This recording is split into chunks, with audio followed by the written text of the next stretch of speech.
네, 여러분 안녕하십니까. 다시 이렇게 찾아뵙게 됐는데 이번에도 영화를 하나 보고 왔습니다. 영화를 하나 보고 왔는데 오늘은 이제 넷플릭스 작품이 아닌 이제 극장 가서 작품을 하나 봤고요. DC 유니버스의 슈퍼걸이라는 작품을 보고 왔습니다.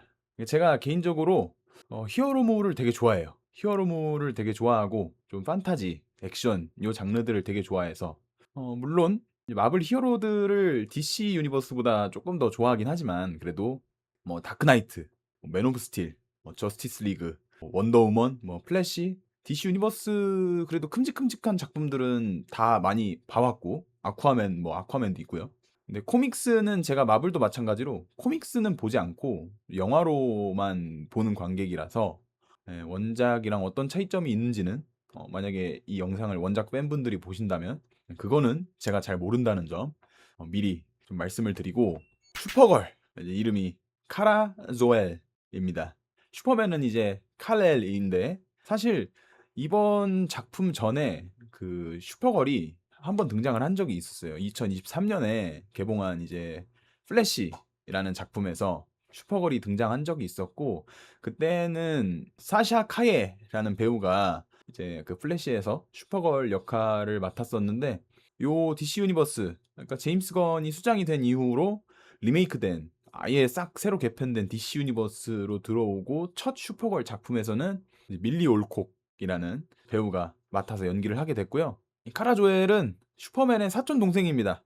슈퍼걸은 슈퍼맨의 사촌 동생이고 개인적으로는 그 플래시에 등장했던 그 사샤 카예의 어두운 슈퍼걸보다는 요번 이제 슈퍼걸의 밀리 올콕의 슈퍼걸이 개인적으로는 더 취향에 저는 맞았던 것 같아요.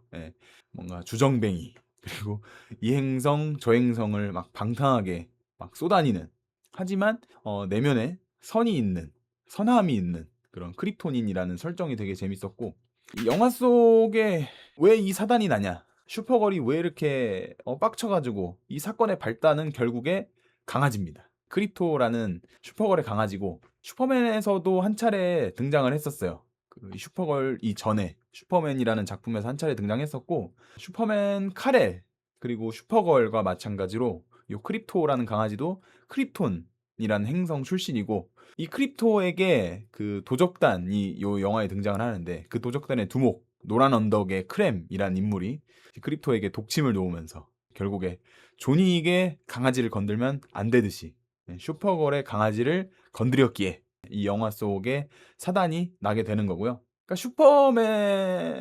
슈퍼맨하고 같은 크립톤이긴 한데 근데 슈퍼맨하고는 아예 다른 인물이라고 생각하시면 될 것 같아요. 같은 크립톤 행성 출신이긴 하지만 슈퍼맨은 인간들의 선함을 믿고 그걸 지켜주기 위해서 고군분투하는 인물이라면 슈퍼걸은 그냥 만사가 다 귀찮고 술이나 그냥 먹으러 다니고 그냥 여기저기 쏘다니고 근데 결국에 그 모든 행동들에 다 이유가 있었다는 거. 근데 그 행동들의 이유가 있는 거는 이제 영화를 통해서 직접 보시면 더 좋을 것 같고 이제 영화의 주요 인물들을 하나씩 살펴보자면 슈퍼걸은 이제 앞서 언급했듯이 뭐 그런 인물이고 루시 마리 놀이라는 인물이 등장합니다. 그러니까 슈퍼걸이랑 그냥 시종일관 붙어 다니는 여자 인물이 하나 등장을 하는데 약간 좀 바람캐예요. 바람캐 느낌이 좀 있고 근데 결국에 이 바람캐 느낌이 된 이유도 있긴 한데 부모님과 오빠 그러니까 일가족이 본인이 보는 앞에서 크렘에게 살해를 당하는데 그 복수를 하겠다고 이제 약간 바람캐 느낌이 됩니다. 근데 왜 바람캐냐? 그러니까 능력도 없는 게 아버지가 만든 그 칼자루 하나만 쥐고 다니거든요. 완전히 애송인데 능력도 없는 게 계속 복수하겠다고 크렘 죽이겠다고 자꾸 나대고 다니고 그리고 슈퍼걸이 계속 가만히 있으라고 하는데 가만히 있으라는 말을 들어 처먹는 꼴을 못 봅니다.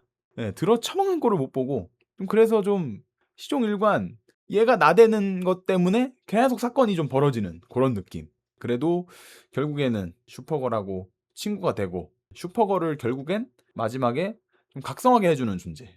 그런 존재라고 보시면 될 것 같고 요 히어로물 영화들을 많이 보시는 분들이라면 익숙히 아실 만한 제이슨 모모아라는 배우가 이제 로보라는 캐릭터로 등장을 합니다. 아마 아쿠아맨으로 알고 계시는 분들이 많을 것 같은데 이제 DC 유니버스가 앞에서도 얘기했듯이 이 제임스 건이 수장이 된 이후에 이제 개편이 되면서 실직자가 됐지만 다시 슈퍼걸에서 로보로 등장을 합니다. 원작에 있는 캐릭터인지는 모르겠어요. 원작에 있는 캐릭터인지는 모르겠는데 근데 이 캐릭터도 좀 너무 약하다는 느낌이 좀 들었습니다. 예, 너무 약했고 뭔가 생캐는 생캐인데 너무 그냥 가볍게 소비된 캐릭터가 아닌가 이런 느낌이 들었습니다. 좀 개인적으로는 슈퍼걸에게 멘토 역할이 됐으면 어땠을까 하는 아쉬움이 남는 캐릭터였고요. 그리고 이제 극 중에 메인 빌런 노란 언덕의 크렘입니다.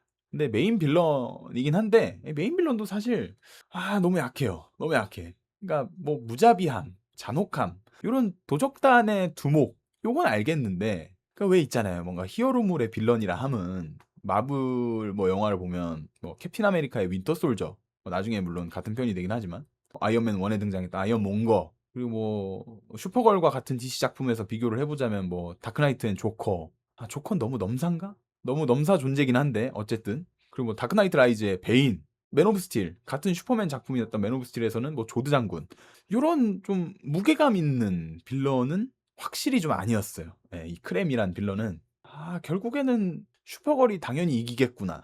그러니까 빌런을 상대할 때 뭔가 좀 긴장감이 덜한 그런 느낌이라 빌런도 사실 좀 아쉬웠다. 이런 느낌이 좀 들었고요. 근데 이런 인물 설정들이 좀 빈약하다고는 해도 그래도 제법 봐줄 만한 영화라고는 생각하거든요. 특히 이제 좀 히어로물을 좋아하는 그리고 저처럼 판타지 액션을 좋아하는 분들은 나름 재밌게 보실 것 같아요. 나름 재밌게 보실 것 같고 전개도 되게 빠릿빠릿하고 이런 히어로의 기원을 다룬 영화들은 보통 보면 초반에 좀 지루하잖아요. 초반에 좀 지루하고 그 서사를 되게 막 자세하게 설명을 해주는 영화들이 많아서 되게 좀 지루한 감이 없지 않아 있는 영화들이 있는데 근데 이 슈퍼걸은 초반부터 그냥 슈퍼걸의 서사는 안 다루고 그렇게 루즈하게 가지 않고 그냥 빠르게 초반 전개를 빠르게 치고 나가면서 보는 관객으로 하여금 좀 몰입을 시켜놓고 그리고 중반부쯤에 이제 그 서사가 좀 등장합니다. 근데 그 서사도 막 지루하지가 않아요. 막 지루하지도 않고 정말 그냥 이 슈퍼걸은 이런 서사를 가지고 있구나. 이런 히어로구나. 그냥 정말 딱 필요한 설명만 관객들한테 정말 알잘딱으로 딱 해주는 느낌. 그런 느낌이고 그냥 좀 DC 유니버스의 슈퍼걸의 등장을 알리는 그 이상 그 이하도 아닌 작품이라고 개인적으로 생각합니다. 그래도 제임스 건이 수장이 된 이후에 그러니까 DC 유니버스는 항상 이런 히어로들의 서사 설명이 좀 부족했거든요.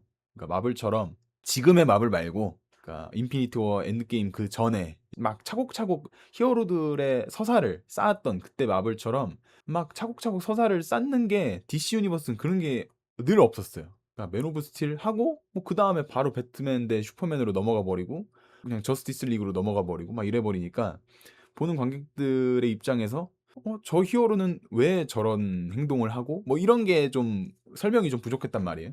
근데 제임스 건이 수장이 되면서 DC가 그래도 요런 서사를 좀 착실하게 잘 쌓아가고 있구나.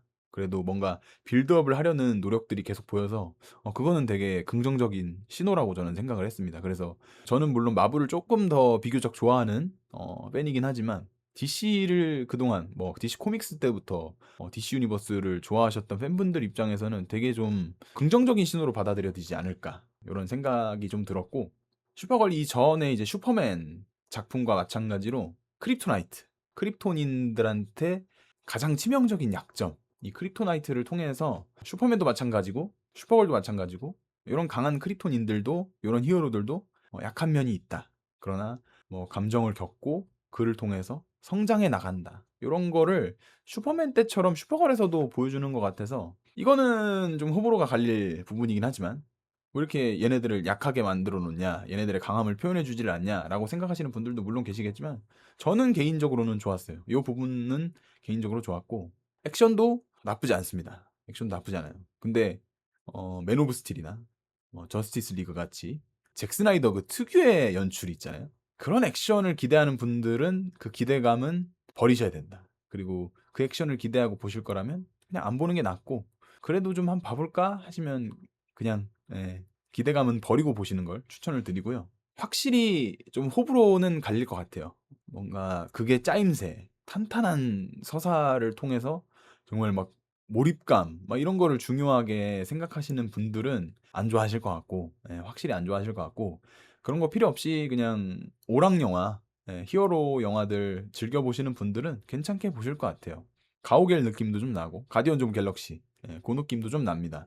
그러니까 우주 이 행성 저 행성 다니면서 뭐 외계인들도 막 많이 나오고 하니까 그 중간중간에 액션 나올 때 그 옛날 그 올드팝 나오는 그런 느낌도 가오갤이랑 되게 많이 비슷해요. 확실히 제임스 건의 색깔이 많이 묻어나는 그런 작품이다라고 생각하시면 될 것 같고, 그래도 영화가 끝나면서 이제 슈퍼걸하고 슈퍼맨이 아예 남처럼 지내던 사이였는데, 이제 영화가 다 끝나면서 이제 슈퍼걸이 그런 일련의 과정들을 겪으면서 슈퍼맨하고 결국에 같이 지내게 되거든요. 근데 그렇게 같이 지내게 됐으니까 이 슈퍼걸 이후에 나올 후속작을 좀 기대해 봐도 되지 않을까.